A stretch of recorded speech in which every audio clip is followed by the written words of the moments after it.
BJP ने कितना काम किया है ये तो एक डिबेटेबल विषय है, लेकिन 2014 हो या फिर 2019 हो या फिर आने वाले चुनावों में भी बीजेपी को अच्छा मैंडेट मिल सकता है, ये लोग कहते हैं। क्योंकि बीजेपी का जो कोर वोटर है वो राम मंदिर देख के इस बार फिर से उनको वोट करेगा, लोगों को ऐसा लगता है। राम मंदिर एक आस्था का विषय है और खुशी की बात है कि आज जो भारत के संविधान में लिखा गया है कि सेक्युलरिज्म, आज सच में सेक्युलर इंडिया एक बनने जा रहा है, जहाँ पे राम जो मर्यादा पुरुषोत्तम है वो फिर से अपने घर पे लौट आए हैं। और ये बहुत बड़ी बात है क्योंकि मर्यादा पुरुषोत्तम राम को मर्यादित तरीके से ही लाया गया है। भारत के सुप्रीम कोर्ट के फैसले को देखते हुए यहाँ पर मंदिर बना है और जहाँ पे उनकी जन्मभूमि मानी गई, सुप्रीम कोर्ट ने जिस जगह को जन्मभूमि माना वहीं पर राम मंदिर बनाई गई। पहले की गवर्नमेंट्स का मानना था कि राम मंदिर बनने से हिंदू मुसलमान में झगड़े होंगे, लेकिन ऐसा नहीं हुआ और जो मुसलमान हैं उनके लिए भी एक भव्य मस्जिद बन रहा है। ये भी बहुत अच्छी बात है, ये बहुत ही अच्छी बात है और एक को एग्जिस्टेंस हमारे अंदर पैदा हुई है जो कि मोदी गवर्नमेंट ने कर दिखाया है। लेकिन आज जो हम बात करेंगे वो मोदी गवर्नमेंट के सक्सेस के बारे में नहीं, हम कुछ फेलियर्स को देखते हैं, जिन फेलियर्स को हमारे इंडिविजुअल लाइफ में, हमारे व्यक्तिगत तौर पर कितना प्रभाव पड़ता है इस चीज़ का, वो सब चीज़ें हम जानने की कोशिश करेंगे और समझेंगे कि किस किस क्षेत्र में मोदी गवर्नमेंट जो है थोड़ा सा फेलियर है। जब नरेंद्र मोदी की सरकार आने वाली थी तो लोगों को लग रहा था कि बहुत बदलाव हो जाएगा और सारी चीज़ें ठीक हो जाएंगी, लेकिन सब कुछ ठीक नहीं हुआ।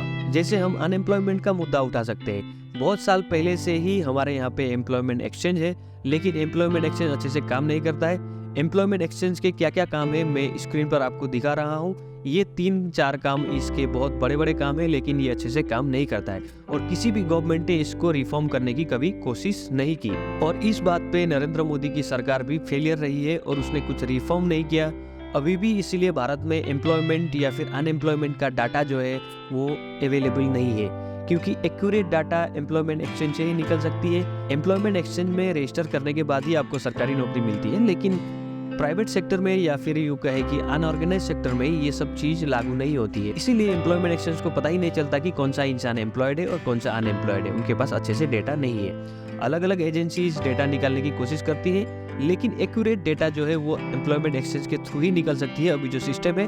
बाकी सब अनुमानिक हिसाब है और इसीलिए इसी एम्प्लॉयमेंट अनएम्प्लॉयमेंट में एक बहुत बड़ी बात है कि अभी ऐसा कोई सिस्टम नहीं है कि जिससे पता चले कौन सा व्यक्ति एम्प्लॉयड है, कौन सा व्यक्ति अनएम्प्लॉयड है, क्योंकि ये डिफाइन करना बहुत मुश्किल हो रहा है कि कौन सा व्यक्ति एम्प्लॉयड है, कौन सा अनएम्प्लॉयड है। क्योंकि यहाँ पे बात आती है मिनिमम वेज की और उसको रजिस्टर करने की या फिर उसको रिकॉर्ड करने की बात आती है। तो जब गवर्नमेंट रिकॉर्ड ही नहीं कर पा रही है या फिर उसके पास कोई डेटा ही नहीं है तो उसको पता नहीं चलता है या फिर वो डिफाइन नहीं कर पाते हैं कि कितने पैसे कमाने पे आप एम्प्लॉयड होते हैं, या फिर ये सब जो डेफिनेशंस होती है वो डेफिनेशंस अभी तक हमारे पास नहीं है। और एक बात यहाँ पे है कि मिनिमम वेज और मिनिमम डेली वेज भी बहुत कम है। स्किल लेबर के लिए भी देखिए या फिर आप नॉन स्किल लेबर के लिए भी देखिए या फिर हाईली स्किल लेबर के लिए भी देखिए, और जिनके पास जॉब भी है तो उनको भी बहुत ही कम सैलरी मिल रही है, इसलिए इसको अंडर एम्प्लॉयमेंट कहा जा रहा है। लेकिन इस चीज़ में भी बहुत ज़्यादा ट्विस्ट है क्योंकि हमारे पास कोई डिफाइन करने का कोई अच्छा तरीका नहीं है और इसके ऊपर रिफॉर्म होना चाहिए था।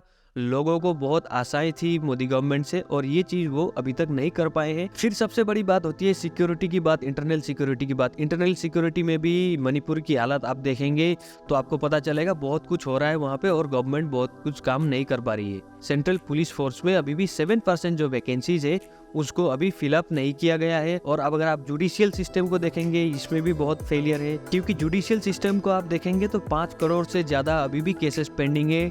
बहुत रेगुलर हियरिंग होने के बाद भी बहुत सारे केसेस पेंडिंग है। बहुत सारे लोग अभी भी जेल के अंदर है और उनका हियरिंग नहीं हो रहा है। इसमें भी बहुत सारा जो रिफॉर्म का जो है वो एक ज़रूरत था, लेकिन अभी तक हमको वो देखने को नहीं मिला है।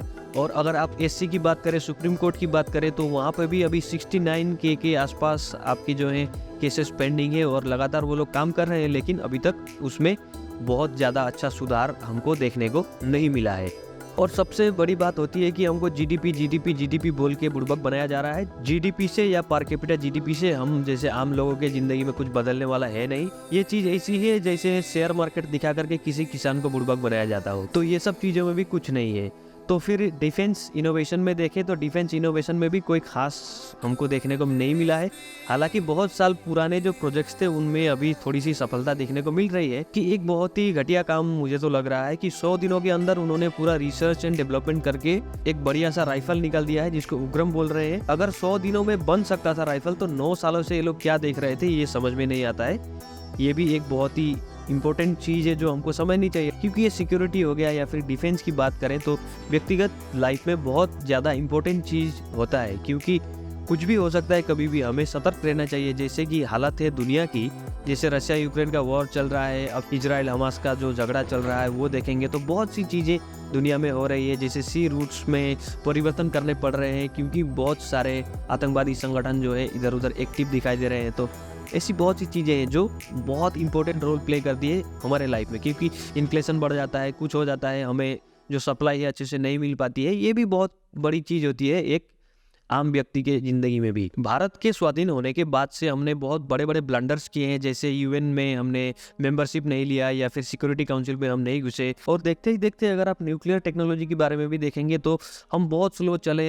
हमने ना सुपर कंप्यूटर डेवलपमेंट में भी बहुत स्लो किया और क्वांटम कंप्यूटर भी स्लो है। और अभी जब एआई का ज़माना आ रहा है, एआई और मशीन लर्निंग का, उसमें भी हम बहुत पीछे हैं। और अभी भी मोदी गवर्नमेंट ने कोई ठोस कदम नहीं उठाया है जहाँ पे वो लोग बहुत बड़ी मात्रा में इन्वेस्टमेंट कर रहे हैं, ऐसा कुछ दिख नहीं रहा है। यहाँ पे अकाउंटेबिलिटी की बात भी आती है कि 10 साल राज करने के बाद उनको अपने काम का हिसाब किताब देना चाहिए था, क्योंकि हम छोटे से छोटे फंड रिलीज करने के बाद भी हम पूछते हैं कि ये कितना खर्चा हुआ, क्या हुआ, हमको बताओ। और हमें बताओ कि तुम लोगों ने जो वादे किए थे पूरे किए कि नहीं, तुमको जैसा रोड बनाने के लिए हमने पैसे दिए थे उतना अच्छा रोड बना कि नहीं, हम पूछते हैं इन लोगों को। लेकिन जब हमने पूरा देश ही इन लोगों के नाम में दे दिया है तो वो अभी कितना काम कर रहे हैं, नहीं कर रहे हैं, उनकी अकाउंटेबिलिटी बनती है, उनको बताना चाहिए। अगर 2024 में मोदी गवर्नमेंट आ भी जाती है ना, तो इसमें सारा क्रेडिट मोदी गवर्नमेंट का या फिर उनके कामकाज का ही नहीं है इस बार, क्योंकि पहली बार ही उन लोगों ने डेवलपमेंट के मुद्दे पे खेल लिया था। और डेवलपमेंट उन लोगों ने किया है बहुत सारा, जो इंफ्रास्ट्रक्चर डेवलपमेंट के दिशा में अगर हम बात करें तो बहुत सारा काम किया है। फेलियर्स तो बहुत सारे हैं। मेक इन इंडिया भी एक फेलियर की तरह ही देखा जा रहा है, क्योंकि जितना हमें इन्वेस्टमेंट की आशा थी जितने टाइम फ्रेम में, उतना नहीं हो पाया है। लेकिन धीरे धीरे वो भी ग्राफ ऊपर ही जा रहा है, ऐसा ही दिखा रहा है। और मैं ये वीडियो सिर्फ इसीलिए बना रहा हूँ कि हमको थोड़ी सी बातें जानकारी रखनी चाहिए, जागरूकता थोड़ी सी अच्छी बात है।